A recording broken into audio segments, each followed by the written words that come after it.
সামাজিক যোগাযোগ মাধ্যম নিষিদ্ধ করার প্রতিবাদে বিক্ষোভরত তরুণদের উপর প্রাণঘাতী অস্ত্র ব্যবহার করেছে নেপালের নিরাপত্তা বাহিনী, যাতে বেশ কিছু বিক্ষোভকারী নিহত হয়েছে।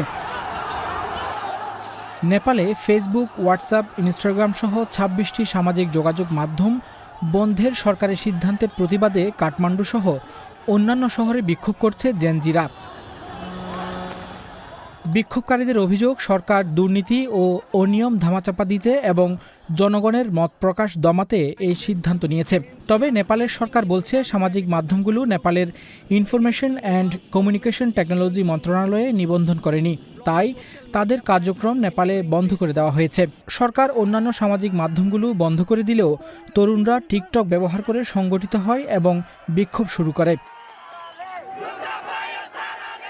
সোমবার সকালে কাঠমান্ডুর সিংহ দরবারে হাজার হাজার বিক্ষোভকারী জড়ো হন এবং নতুন বানেশ্বরের সংসদ ভবনের দিকে মিছিল করেন। কিছু বিক্ষোভকারী ব্যারিকেড পেরিয়ে সংসদ ভবন কমপ্লেক্সে প্রবেশের চেষ্টা করছিলেন। এই সময় সংঘর্ষ শুরু হয় এবং পুলিশ বল প্রয়োগ করে। এতে শতাধিক আহত হয় এবং নিহত হন বেশ কয়েকজন। এদিকে পরিস্থিতি নিয়ন্ত্রণে কাঠমান্ডুর বিভিন্ন স্থানে কারফিউ জারি করেছে স্থানীয় প্রশাসন। মোতায়েন করা হয়েছে সেনাবাহিনী।